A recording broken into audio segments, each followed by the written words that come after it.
What's going on YouTube? This is Lucasaurus Rex here. I'm coming at you today with a Faria deck profile and Force Will. This is a deck my wife's been playing a little bit. We both got into the game not too long ago, but this deck's really cool. It's just mono white with Faria, Regalias, and some Knights.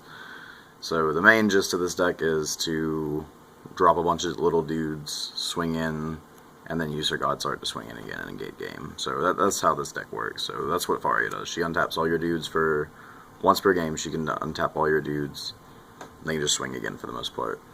So it's really good. So for the stones, we're playing 10 basic white stones.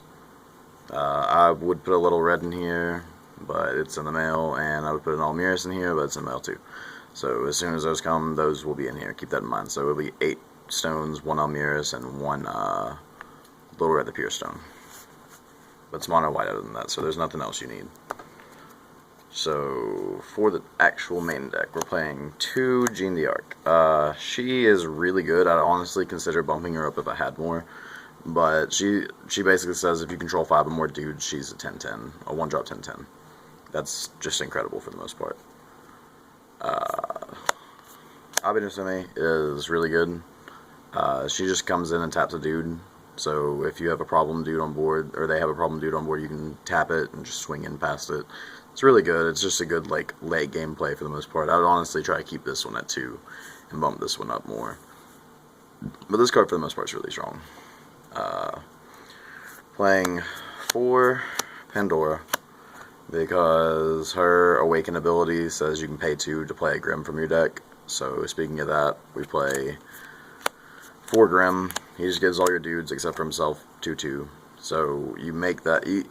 It's pretty much a 4-drop Gwyber play. You do that, pay 2, play this from deck, and then pay 1 for Gwyber, and then you have 3 dudes for 4 mana. So it's pretty good. For the Knights, we're playing 4 Percival because it's probably the best card in the deck. Most of the time you mull until you see this card. And even then, whenever I play her, I usually will try and dig for more of her so I can keep going through the deck and getting +1s.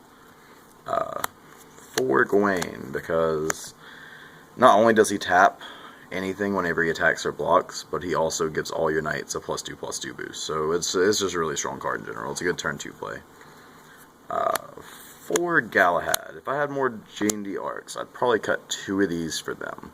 But this card's pretty solid in life gain. It keeps you up whenever you're playing against like Bahamut or something like that. It keeps your life up so they can't like just keep trying to kill you and then eventually you can just push in for a lot of damage with this card. So it's bolt viable, like it gets bolt targeted all the time, but at the same time it's still really strong. Good pressure. 4 Tristan, because this is probably one of the better ones, because this deck auto dies to like Dark Pulse and Yogg. So if you have this card, he's a 3, so he doesn't die, and most of the time he's going to come in with Swiftness and swing in for at least 7. So like if you go turn 1 Percival, turn 2 Gawain, turn 3 this, you can swing in for 9, 4, and 5. So that's a good bit of damage right there if they just haven't had a play. And then 4 Gwyber, because he's your main beat stick of the deck. You just drop a bunch of big or little dudes and then drop him eventually and have him buffed by all the dudes that buff everything. So he's just really good. He's awesome. For non-creature spells, we're playing 4 Regalia.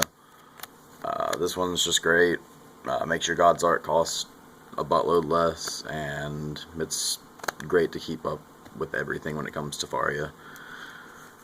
2 March of the Saints. I would probably up this a little bit if I had more Jean d'Arcs, so I could actually just attack in for unblockable. Well, this card's really solid anyway. It just gives all your dudes 3/0 and first strike. So you just go in, swing, kill a bunch of their stuff off, and have a established board after they've lost all their stuff to blocking because they didn't want to die. And if you control a Saint, all your creatures become unblockable. So that's pretty good bonus too. And then finally 2 Dreams of Juliet, just for protection. It's really strong. So yeah, guys, that was the deck. It's really good for the most part. I have a lot of fun playing it, and I've always had a little bit of fun playing it. She hasn't been playing the game much because of school, but it's still really fun. And yeah, so if you want more Forcible content, just remember to let me know in the comment section below, or just let me know somehow by giving me likes or something like that, you know. But just remember to like, comment, and subscribe. And this is Luchasaurus Rex, signing out.